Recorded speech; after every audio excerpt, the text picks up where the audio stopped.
అన్నమయ్య జిల్లా రాయచోటిలో రోడ్డు రవాణా శాఖ మంత్రి రాంప్రసాద్ రెడ్డి ప్రజా దర్బార్ నిర్వహించారు. జిల్లాలోని వివిధ ప్రాంతాల నుంచి వచ్చిన వారి వద్ద నుంచి వినతి పత్రాలు స్వీకరించారు. ఈ నెల 16 నుంచి రాష్ట్ర వ్యాప్తంగా రెవెన్యూ సదస్సులు నిర్వహించనున్నట్లు మంత్రి రాంప్రసాద్ రెడ్డి తెలిపారు. రెవెన్యూ సదస్సుల ద్వారానే భూ సమస్యలకు శాశ్వత పరిష్కారం లభిస్తుందన్నారు. భూ సమస్యలు ఉన్న వారందరూ రెవెన్యూ సదస్సులో పాల్గొని తమ సమస్యలు అధికారుల దృష్టికి తీసుకుని రావాలని సూచించారు.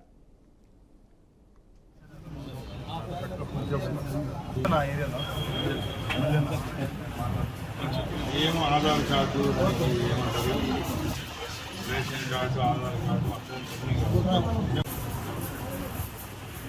రైట్ టౌన్లో వేసుకున్నాను వాడు దుబ్బమైన హోటల్లో ఎవరు సమస్య పిలిపించి గట్టి చెప్తా ఉద్యోగం చదువుతుంది కొత్తపేట తెలిసిన ఎవరు ఖచ్చితంగా